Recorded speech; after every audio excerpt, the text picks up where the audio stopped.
वे यकीनन टावर पर लड़ने में माहिर जादूगरों से कमजोर हैं। इसके अलावा 6 रिंग हाई टावर में एक शिकारी बल है। टीम के सदस्य हत्या करने में माहिर हैं और शहर लेवल डिफेंस स्किल में माहिर हैं। वे एकमात्र ऐसे लोग हैं जो सबसे मजबूत काले जादूगरों से लड़ सकते हैं, आकाशी ने कहकर अपनी आंखें घुमाई। क्या कहा, एक शिकारी बल? अभिमन्यु ने हैरानी से पूछा। उसने नाम याद किया। उसे यह बात समझ में आ गई थी कि लाइट के जादूगरों को युद्ध या लड़ाई में शामिल होने में कोई दिलचस्पी नहीं थी। यहां रहने वाले लोगों ने सोचा कि उन्होंने एक अच्छे समाज को बनाया है। उन्होंने शिकारियों को सिपाहियों की तरह बदल दिया है। वे काले जादूगरों को आतंकवादी और भद्दा ठग मानते थे।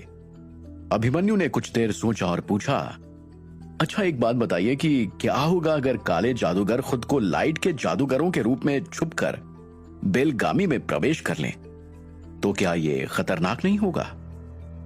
दरअसल अभिमन्यु आकाशी से इस बारे में भी जानकारी ले रहा था, क्योंकि उसका इरादा लाइट जादूगर बनकर 6 रिंग हाई टावर में रहकर अपना मकसद पूरा करना था। देखो, ये कोई समस्या नहीं है। काले जादूगरों की तुलना में लाइट जादूगरों की संख्या अधिक है। वे यहां तब तक रह सकते हैं जब तक कि वे कोई नियम नहीं तोड़ते हैं। लेकिन काला जादू करने वालों को कभी भी बेलगामी में प्रवेश करने की अनुमति नहीं है। वे गंदगी फैलाते हैं। इसके अलावा शिकारी बल तो है ही, उसमें कई काले जादूगरों को भर्ती किया गया है। यह कोई बड़ी बात नहीं है, आकाशी ने अभिमन्यु को समझाया। यह तो काफी दिलचस्प बात है, अभिमन्यु ने कहा। वो ग्रुप के लोगों के साथ बातचीत करता रहा, क्योंकि वो अलग अलग सब्जेक्ट पर बातचीत के दौरान यहां के बारे में सब कुछ जानना चाहता था। आकाशी इस ग्रुप में इकलौती लड़की थी जो चाकू की बाजीगर थी, और वो रंग बिरंगे हमले करने में भी माहिर थी। लीडर हर्षील एक जादूगर परिवार में पला बढ़ा था, जबकि ग्रुप के बाकी सदस्य बेलगामी के बाहर के स्टूडेंट थे। आपका नाम मुझे एक पुराने दोस्त की याद दिलाता है, अभिमन्यु ने हर्षील से कहा। यह कहते हुए अभिमन्यु के होंठों पर एक मुस्कान थी। ऐसा है क्या? मेरे दादाजी ने मेरा नाम रखा था। इसका मतलब होता है खुशी। लक्ष्य, मुझे तुमसे यह पूछने का मौका ही नहीं मिला कि तुम यहां क्यों आए हो। अगर तुम्हें कुछ चाहिए तो हम तुम्हारी मदद कर सकते हैं। यह कहते हुए हर्षील भी मुस्कुरा दिया। अभिमन्यु को हर्षील की आंखों में ईमानदारी दिखाई दे रही थी। मैं यहां कुछ अनोखी सामग्रियों के लिए आया हूं। मैंने उन्हें खोजने की बहुत कोशिश की है, एक लंबा समय बिताया है। अगर तुम्हें कोई परेशानी ना हो तो क्या मैं तुमसे कुछ पूछ सकता हूं? और हां, मैं तुम्हें उसके बदले में कुछ रकम का भुगतान कर दूंगा। अभिमन्यु ने यह कहते हुए हर्षील की ओर देखा। अरे कोई बात नहीं, रकम मुकम नहीं चाहिए, तुम सवाल पूछो। उन दोनों की बातें सुनकर आकाशी हंस पड़ी। यात्रा करते समय अधिक से अधिक गाड़ियां पत्थर की सड़क पर दिखाई दे रही थीं। कुछ पैदल यात्री भी थे जिनकी पीठ पर भारी बैग था। लुढ़कते पहियों और घोड़ों द्वारा किया गया शोर तेज होता जा रहा था। गाड़ियां ऊपर की ओर जा रही थीं और अभिमन्यु ने हरी घास के बीच की खाई को भरते हुए बर्फ और भूरे पत्थरों के छोटे छोटे ढेर देखे। वो अपने घोड़े पर रुका और अपना सिर उठाया। सड़क के अंत में उसके सामने एक सफेद बर्फ से ढका पहाड़ दिखाई दे रहा था। प्रवेश द्वार के सामने एक लंबा पत्थर का खंबा खड़ा था। पैदल यात्री इसके बाईं ओर से गुजर रहे थे और गाड़ियां इसके दाईं ओर से गुजर रही थीं। पत्थर के खंबे की सतह में कांच की बनावट थी। यह कुछ बहुत चिकना सा दिख रहा था।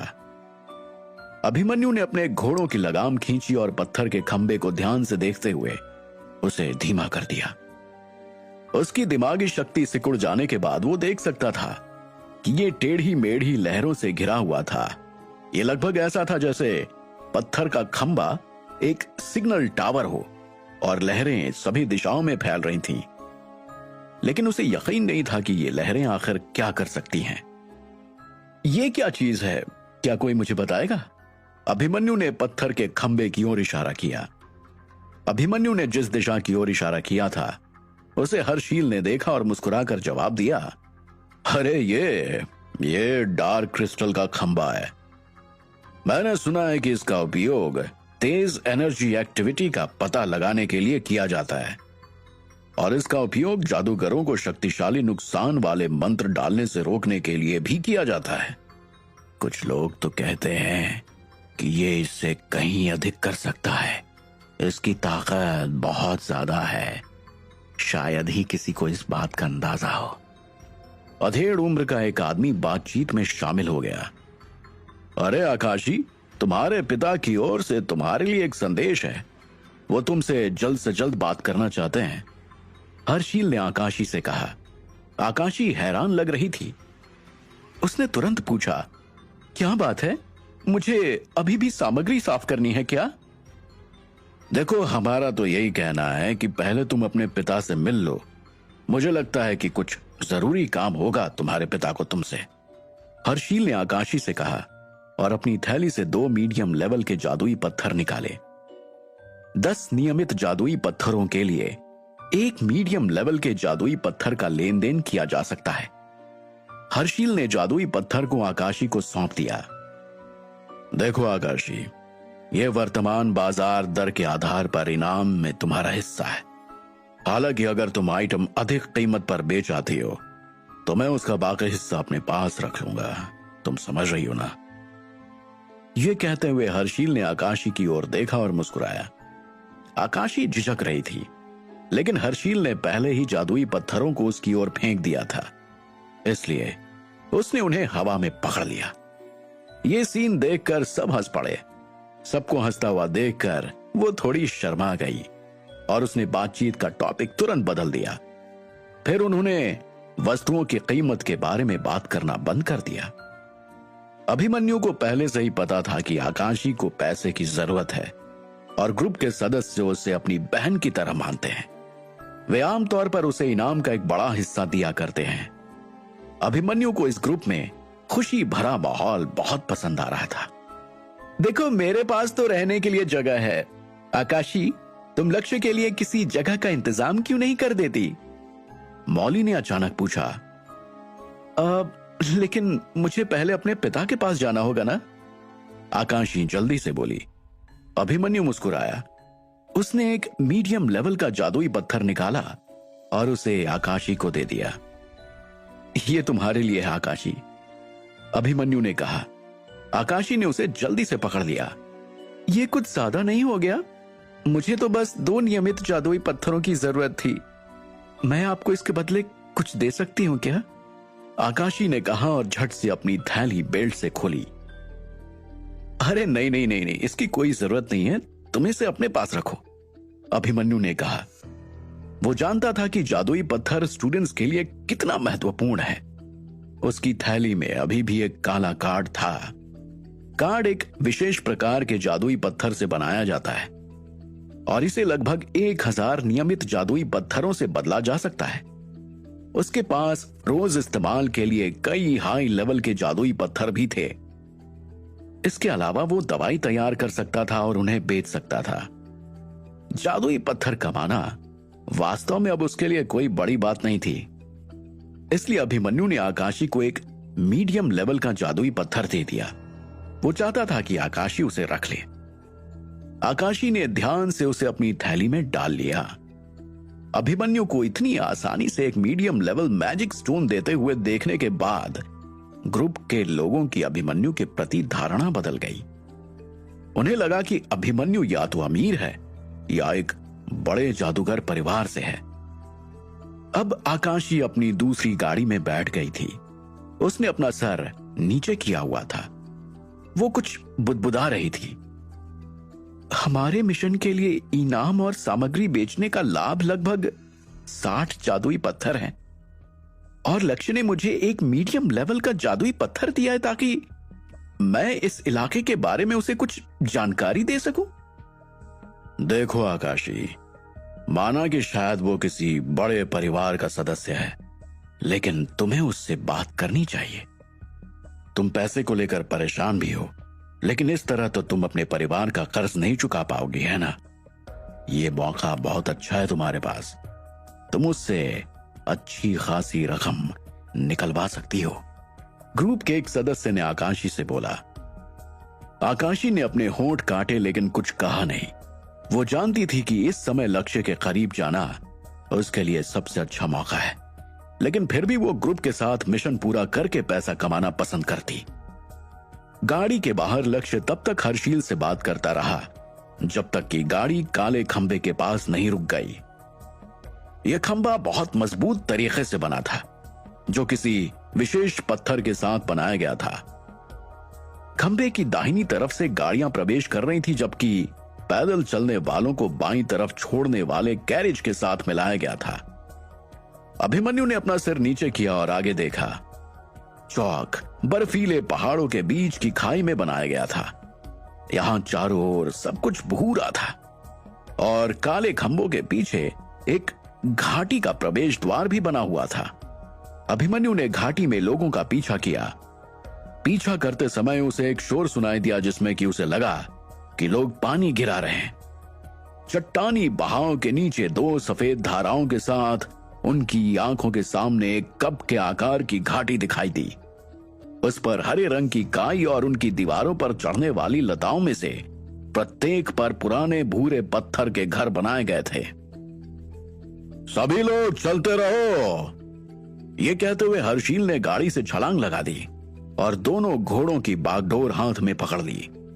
अभिमन्यु ने देखा कि सड़क थोड़ी ऊबड़ खाबड़ थी, मतलब भीड़ के साथ बहुत तेजी से यात्रा करना एक बुरा विचार होगा। इसलिए उसने भी घोड़े से छलांग लगा दी और बागडोर हाथ में ले ली। वहां का प्रवेश द्वार चौड़ा था। ये एक ही समय में 5 से 6 गाड़ियों के प्रवेश के लिए काफी अच्छा था। हम इस घाटी को पार करने के बाद बेलगामी पहुंच जाएंगे। वहां एक सामान्य बाजार है जहां आटा, मांस, फल और रोज की जरूरत का सामान मिलता है। साथ ही हमें वो सब भी मिलेगा जो हमें चाहिए, आकाशी ने कहा और उसने भी गाड़ी से उतरकर अभिमन्यु के साथ चलने का फैसला किया। यह बाजार बेलगामी का सबसे लोकप्रिय स्थान था। हर एक प्रमुख ग्रुप के पास एक प्रमुख बाजार है। जादूगर ग्रुप्स के बीच सभी व्यापार उन बाजारों में ही किया जाता था। हालांकि ये बाजार आम जनता के लिए खुला था और ये किसी एक खास ग्रुप या परिवार के लिए नहीं था। अच्छा आकाशी, मुझे एक बात बताओ, बेलगामी में कितने बाजार हैं?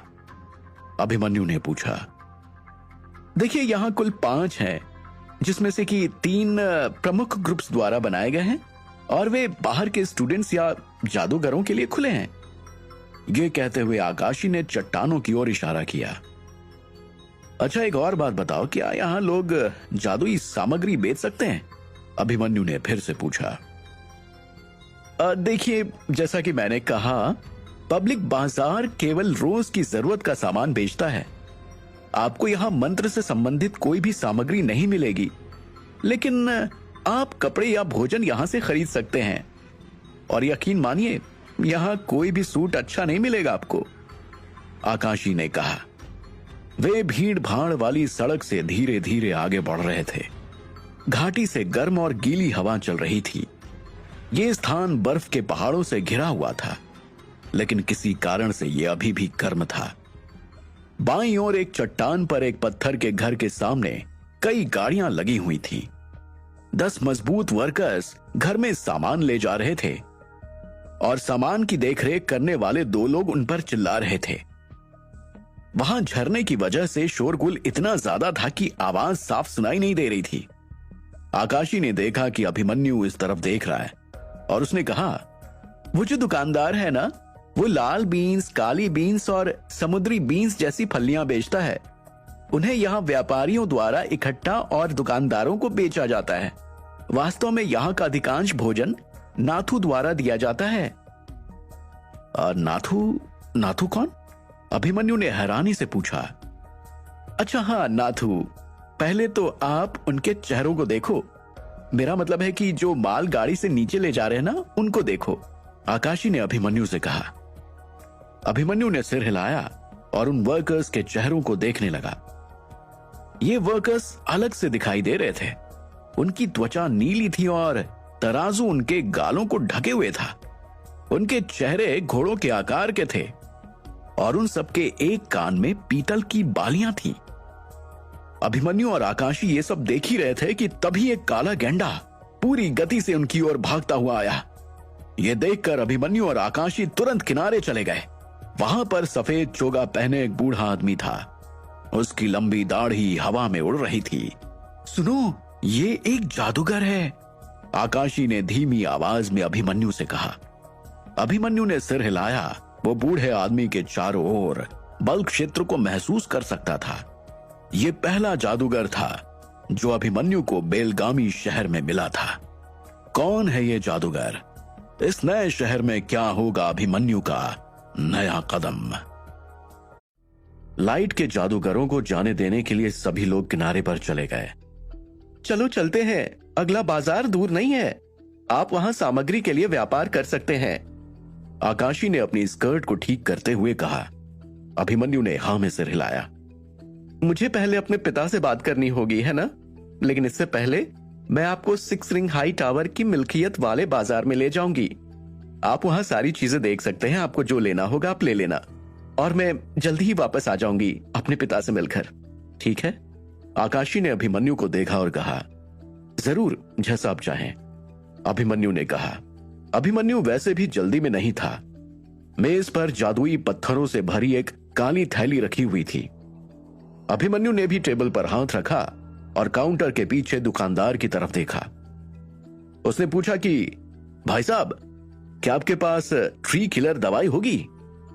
दुकानदार एक लंबा और मजबूत आदमी था। उसका शरीर एक गंदे भूरे रंग के कपड़ों से ढका हुआ था, जो उसके आकार के लिए थोड़ा सा छोटा था। क्या कहा? ट्री किलर दवाई? क्या आप मुझसे मजाक कर रहे हैं सर? आप एक दवाई की दुकान पर आए हैं, लेकिन इसका मतलब यह नहीं है कि हम कहानियों की दवाई बेचते हैं, दुकानदार ने चिढ़ते हुए जवाब दिया। अभिमन्यु ने भी उसे गुस्से से देखा। मुझे माफ करें, लेकिन क्या आपको इसके अलावा कुछ और चाहिए? दुकानदार ने थोड़ा रुकते हुए पूछा। क्या सच में यह दवाई आपके पास नहीं है? मैं बेलगामी में ही हूं ना? यह कहते हुए अभिमन्यु ने अपनी भौहें ऊपर कर ली।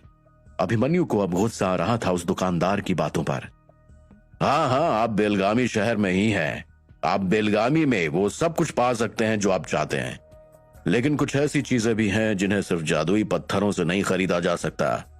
हमारी दुकान ऐसी चीजें बेचती है जो स्टूडेंट्स के लिए आकर्षक हो, लेकिन आपने जो दवाई मांगी है ना, माना जाता है कि यह जादूगरों द्वारा उपयोग की जाने वाली कहानियों से है। यह काल्पनिक दवाई है, हकीकत में नहीं, दुकानदार ने समझाया। ठीक है, समझ गया मैं। क्या आप जानते हैं कि मुझे यह कहां से मिल सकता है, ये आपकी कहानियों वाली दवाई? अभिमन्यु ने पूछा। मुझे माफ करे भाई साहब, ऐसी दवाई है ही नहीं, दुकानदार ने बोला। दुकानदार की बात सुनकर आकाशी अभिमन्यु को पास के दूसरे बाजार में ले गई, जहां पर अच्छी खासी दवाइयां मिलती हैं, लेकिन वहां पर भी अभिमन्यु को कुछ नहीं मिला अपने काम का। अभिमन्यु को दुकानदार के पास ले जाने के बाद आकाशी अपने घर लौट आई, लेकिन उसने पहले ही अभिमन्यु के साथ बाद में कैसे संपर्क करना है बता दिया था। मैं आपके साथ ईमानदार रहूंगा श्रीमान। प्रोफेसर जादूगर अनोखी सामग्री, फॉर्मूला और दवाई अपने लिए रखते हैं। वे इसका व्यापार आपके साथ नहीं कर सकेंगे। इसके अलावा मैं आपको यह भी बता दूं, अगर आपको ये चीज प्राप्त करनी है तो यहां कम से कम एक ग्रुप में शामिल होना पड़ेगा आपको, और कुछ अनोखी सामग्री खरीदने का परमिट भी लेना होगा।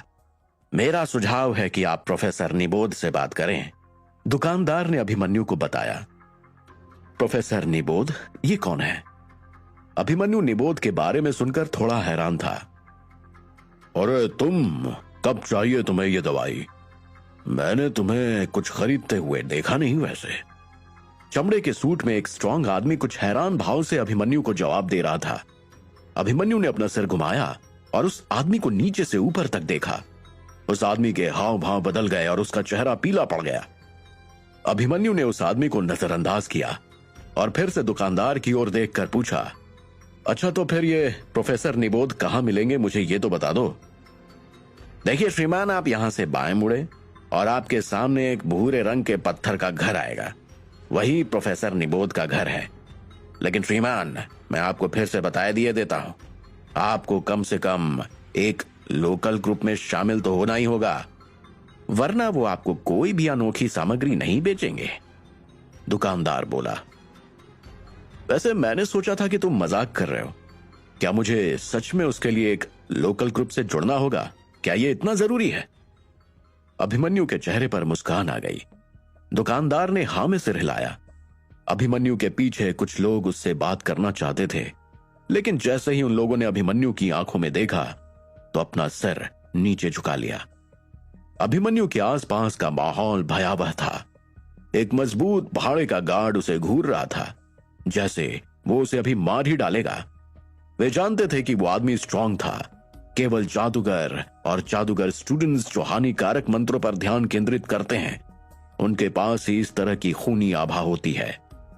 देखिए, मुझे आशा है कि आप सच कह रहे होंगे, अभिमन्यु ने कहा और वहां से चला गया। मुझे उन चीजों को खरीदने से पहले एक लोकल ग्रुप में शामिल होने की जरूरत है, लेकिन कौन सा ग्रुप और कैसे? अभिमन्यु के मन में एक योजना तो थी। उसने दुकान के बाहर खड़े लोगों पर एक नजर डाली और फैसला किया कि वो अपनी आभा को अब और नहीं छिपाएगा। वहां सड़क पर स्टूडेंट्स ने अभिमन्यु को देखा और उसे घूरते हुए बात करना बंद कर दिया। अरे, क्या आप 6 रिंग हाई टावर में शामिल होने के बारे में जानते हैं? क्या आप मुझे तरीका बता सकते हैं कि मैं वहां कैसे जा सकता हूं? अभिमन्यु अचानक चिल्लाया। वहां खड़े सभी स्टूडेंट्स ने एक दूसरे की ओर देखा। कोई नहीं जानता था कि अभिमन्यु के सवाल का जवाब कैसे दिया जाए। उसने एक मीडियम लेवल का जादुई पत्थर निकाला और उसे हवा में फेंक दिया। जादुई पत्थर उसकी हथेली पर गिरने से पहले कई बार घूमा। इस मंजर को आसपास के लोगों ने उत्साह से देखा। जब वो दुकान से बाहर निकला तो अभिमन्यु की आभा और गंभीर चेहरे से वो डर गए, लेकिन कोई भी मीडियम लेवल के जादुई पत्थर का विरोध नहीं कर सका। मैं टोपी वाले एक छोटे आदमी ने अपना हाथ उठाया। मैं आपको 6 रिंग हाई टावर के अंदर बात करने के लिए ले जा सकता हूं। अभिमन्यु ने सिर हिलाया। वो उस आदमी पर जादुई पत्थर फेंकने ही वाला था कि भीड़ में अचानक एक जाना पहचाना चेहरा दिखाई दिया। वो थी आकाशी। वो अपने घर से एक तंग चमड़े का सूट पहनकर आई थी और वो जोर से सांस ले रही थी। नहीं नहीं, आपका लोकल गाइड तो यहां है, माफ करें, मुझे देर हो गई। आकाशी के तंग भूरे कवच ने उसकी पतली कमर और बड़े स्तनों को खूबसूरत शेप दी हुई थी। हालांकि उसका चेहरा बहुत सादा था, पर उसके चेहरे पर एक अजीब सी चमक थी जो उसे बहुत आकर्षक बना रही थी। फिर भी वो उन लड़कियों में सबसे सुंदर शरीर वाली लड़की थी जिनसे अभिमन्यु अभी तक मिला था। अभिमन्यु उसके शारीरिक आकर्षण से आकर्षित हो रहा था, लेकिन अगले ही पल उसने अपने आप पर काबू किया और अपने मकसद पर फोकस करने का फैसला किया। अरे बढ़िया, वैसे मैंने सोचा था कि वापस आने में तुम्हें कुछ समय लग जाएगा, तुम तो जल्दी आ गई। अब अभिमन्यु ने अपने मानसिक तरंगों को छोड़ना बंद कर दिया और उसके चारों ओर की आभा गायब हो गई। कोई नहीं, अब तो मैं आ गई हूं ना, चलिए चलते हैं। आकाशी ने हां में सिर हिलाया और वे दोनों साथ चलने लगे। वो छोटा आदमी निराश दिखाई दे रहा था। दवाई दुकानदार की दुकान एक विशाल चौक के साथ एक चट्टान पर बनी हुई थी। अनगिनत पत्थरों ने चौक को ढका हुआ था। उन पत्थरों का आकार अलग अलग था। पहाड़ यहीं समाप्त हो गया, लेकिन यह पहाड़ एक पुल के साथ एक और विशाल चट्टान से जुड़ा हुआ था। आकाशी अभिमन्यु को चौक के दूसरी ओर ले गई। दूसरे रास्ते पर नीचे की ओर चलते हुए वो बोली, सुनो, वो रास्ता छोटा था और वहां बहुत ज्यादा लोग भी नहीं थे। ये दुकानदार सामान्य स्टूडेंट्स के लिए हैं। इनके पास बेहतर चीजें हैं, पर वो नीचे मिलेंगी आपको। केवल जादूगरों या हाई लेवल के स्टूडेंट्स को अनोखी सामग्रियां मिलती हैं और उन्हें ही इसकी जरूरत होती है। आकाशी ने लक्ष्य बने अभिमन्यु को समझाया। लक्ष्य, क्या आप रैंक 3 के जादूगर स्टूडेंट हैं? आकाशी ने पूछा। नहीं नहीं, मैं सामान्य जादूगर हूं, लक्ष्य ने जवाब दिया। अभिमन्यु के लिए अब छिपने का कोई मतलब नहीं था। वो पहले ही एक सुरक्षित इलाके में प्रवेश कर चुका था। रुको, क्या आप एक सामान्य जादूगर हैं? ये पूछते हुए आकाशी की आंखें खुली हुई थीं। उसके हाव भाव से हैरानी साफ देखी जा सकती थी। उसने चलना बंद कर दिया और बस वो अभिमन्यु को देखती रही। नीचे चल रहे दो स्टूडेंट्स ने आकाशी की बात सुनी और अभिमन्यु की ओर देखा। अभिमन्यु ने चिप का उपयोग करके उन्हें स्कैन किया और पता चला कि दोनों रैंक 3 के स्टूडेंट्स थे। वो लाइट जादूगर अभी भी एकमात्र ऐसा जादूगर था जिससे अभिमन्यु यहां मिला था। देखो आकाशी, हमें चलना चाहिए, चलो, हमें और भी बहुत सारे काम हैं, अभिमन्यु ने कहा। ओह हाँ, माफ करें, मैं आपको जादूगरों के लिए रिजर्व दुकान है ना, वहां ले जाती हूं। आकाशी थोड़ा शर्मिंदा होते हुए बोली। उसको एहसास हुआ कि उसे अभी भी अभिमन्यु को गाइड करने की जरूरत है, इसलिए वो फिर से बोली। देखिए, उस इलाके में केवल जादूगरों को इजाजत है। मुझे माफ करे, मुझे नहीं पता था कि आप एक जादूगर हैं। मैं अब आपको जादुई पत्थर लौटा दूंगी। उसने थाली में हाथ डाला और जादुई पत्थरों को बाहर निकालने की कोशिश करने लगी। अरे नहीं नहीं नहीं, मुझे ये नहीं चाहिए, तुम इसकी हकदार हो, तुम इसे अपने पास रखो, अभिमन्यु ने आकाशी को देखते हुए बोला। देखिए, ये जादूगरों का इलाका है, मुझे आपको पहले ही बता देना चाहिए था, आकाशी बोलकर मुस्कुराई। अभिमन्यु ने भी पहले यही सोचा था कि आखिर जादूगरों के लिए सबसे बड़ा आवासीय इलाका स्टूडेंट से क्यों भरा हुआ है। अरे सुनिए, रुकिए, अब रोकने के लिए माफी चाहता हूं, लेकिन क्या आप जादूगर के इलाके में जा रहे हैं? अभिमन्यु को अपने बगल से एक युवक की आवाज आई। उसने देखा कि सफेद छोटे बालों वाला एक सुंदर आदमी बगल से अभिमन्यु को देखकर मुस्कुरा रहा है। देखिए, मैं भी वही जा रहा हूं, आप चाहे तो मेरे साथ आ सकते हैं। उसकी आवाज कोमल और गहरी थी। अभिमन्यु की नजर उस आदमी पर पड़ी और उसने जवाब दिया, हाँ, मैं कुछ सामग्री ढूंढ रहा हूं, क्या आप मेरी मदद कर सकते हैं? वो आदमी सफेद चोगा पहने हुए था और उसके सिर पर एक पीतल का घेरा था। उस घेरे पर कई मुश्किल पैटर्न से कुछ लिखा हुआ था और आदमी का शरीर एक घने बल क्षेत्र से घिरा हुआ था। मैं आपसे एक बात पूछना चाहता हूं, क्या आप यहां पर पहली बार आ रहे हैं? उस युवक ने पूछा। आकाशी ने उन दोनों की बातों में जरा भी दिलचस्पी नहीं दिखाई। आकाशी अभिमन्यु के पास खड़ी रही। उसने अपना सिर नीचे किया और कुछ नहीं कहा। उसने अभी अभी थैली से जो जादुई पत्थर निकाले थे वो अभी भी उसके हाथों में ही थे। अभिमन्यु ने हाँ में सिर हिलाया। हाँ, मैं बेलगामी में पहली बार आया हूं। अच्छा, ऐसी बात है तो सुनिए, काले खंबे के पास जादूगरों का स्वागत करने वाला कोई तो होना चाहिए था ना, क्या उन्होंने आपका स्वागत नहीं किया? खैर कोई बात नहीं, चलिए रास्ते में बात करते हुए चलेंगे। आप मुझे हेमनीश कह सकते हैं, हेमनीश ने जवाब दिया। मेरा नाम लक्ष्य है, और हाँ, काले खंबे के पास मुझसे किसी ने बात नहीं की, अभिमन्यु ने थोड़ा रुककर जवाब दिया। यहां केवल एक ही संभावना थी। उसके दिमागी शक्ति के सिकुड़ने के बाद उसकी दिमागी शक्ति की लहर कम हो गई होगी। वो पहले की तुलना में एनर्जी के कणों और दिमागी शक्ति के उपयोग को बहुत बेहतर तरीके से कंट्रोल नहीं कर सकता होगा, और ऐसा लग रहा था कि काले खंबे ने उसकी दिमागी शक्ति के लेवल का बिल्कुल भी अंदाजा नहीं लगाया था। ये उसके लिए अच्छी बात हो सकती थी। देखिए, शायद काले खंबे को रखरखाव की आवश्यकता है। मुझे यकीन नहीं है कि उसके साथ ऐसा क्यों हुआ। चलिए मैं आपको सबसे पहले जादूगर के इलाके में ले जाऊं। हेमनीश ने कहते हुए आकाशी की ओर इशारा किया और फिर से बोला, लेकिन ये महिला वहां नहीं जा सकती जब तक कि ये आपकी सेविका न बन जाए। मैं आपको नाराज नहीं करना चाहता, लेकिन आप उसे अपने साथ क्यों ले जा रहे हैं? ये तो खूबसूरत भी नहीं है। अच्छा, क्या ऐसा है? लेकिन मैंने तो इस बारे में कभी सोचा ही नहीं। अभिमन्यु चुप रहा। उसे आकाशी के प्रति हेमनीश का रवैया पसंद नहीं आया। वो केवल एक जादूगर होने के कारण स्टूडेंट्स का कभी अपमान नहीं करता था। हालांकि ऐसा लग रहा था कि आकाशी बिल्कुल भी नाराज नहीं थी। वो बस वहीं खड़ी रही और उसने एक शब्द भी नहीं कहा। अरे हेमनीश, लंबे समय से देखा नहीं तुम्हें। वहां एक छोटी काली गाड़ी आई। उस गाड़ी में एक गोल मटोल महिला ने अपना सिर खिड़की से बाहर निकाला और हेमनीश का अभिवादन किया। उसने अपनी आवाज जानबूझकर प्यारी सी बना ली थी। महिला की ठुड्डी और गाल बहुत मोटे थे। इससे पहले अभिमन्यु ने इतनी मोटी महिला कभी नहीं देखी थी। अरे कामिनी, आप आज भी हमेशा की तरह खूबसूरत लग रही हैं। लंबे समय से देखा नहीं आपको। मैंने सुना है कि आप जादुई काली पीठ से अभी अभी वापस आई हैं। वैसे एक बात बताएं, अंडरग्राउंड रेस के साथ युद्ध कैसा चल रहा है? हिमनीश ने कहते हुए अपने चेहरे पर मुस्कान के साथ कामिनी का अभिवादन किया। ऐसा लग रहा था कि वे एक दूसरे को लंबे समय से जानते हैं। कौन है ये कामिनी और कौन है अनजान युवक हिमनीश? क्या अभिमन्यु वो वस्तु ढूंढ लेगा जिसकी तलाश में वो बेलगामी शहर आया है?